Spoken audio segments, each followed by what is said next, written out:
कहते हैं मृत्यु से ठीक पहले जब भगवान ने रावण से उसकी अंतिम इच्छा पूछी तो उसने ऐसे अधूरे कार्य बताए जिन्हें सुनकर स्वयं भगवान भी आश्चर्यचकित रह गए। रावण की पहली इच्छा थी धरती और स्वर्ग को जोड़ने वाली सीढ़ी बनाना, ताकि इंसान सीधे चलकर देवताओं की नगरी तक पहुंच सके। सोचिए, अगर ये संभव हो जाता तो स्वर्ग और नर्क का रहस्य हमेशा के लिए खत्म हो जाता।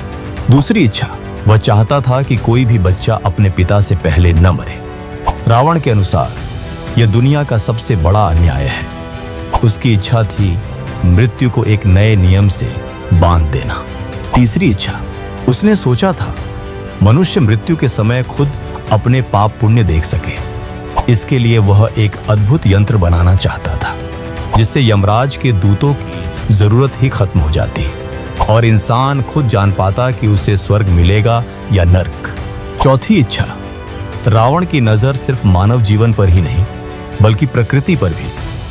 वह चाहता था कि समुद्र का पानी मीठा हो जाए ताकि प्यास से कोई न मरे।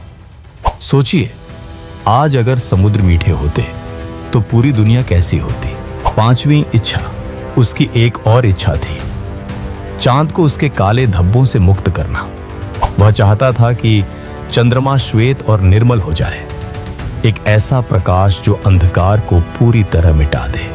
छठी इच्छा, सोने से भरी लंका में रहते हुए भी रावण चाहता था कि सोने में सुगंध हो ताकि उसका राज्य केवल वैभव से नहीं बल्कि सुगंध से भी महके।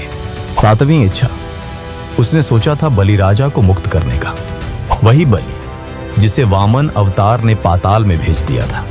रावण मानता था कि ऐसा राजा जिसकी दानशीलता बेमिसाल थी उसे कैद में रहना ही नहीं चाहिए।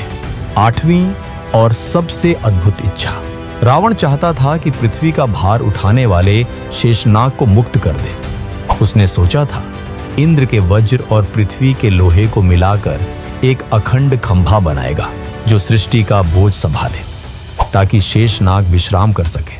अब सवाल यह है, अगर रावण सच में ये काम पूरे कर देता तो क्या हम आज की दुनिया को पहचान भी पाते? अगर आपको लगता है कि रावण सिर्फ नायक या खलनायक नहीं बल्कि एक रहस्य था तो कमेंट में लिखिए जय श्री राम और इस वीडियो को अपने दोस्तों से शेयर कीजिए।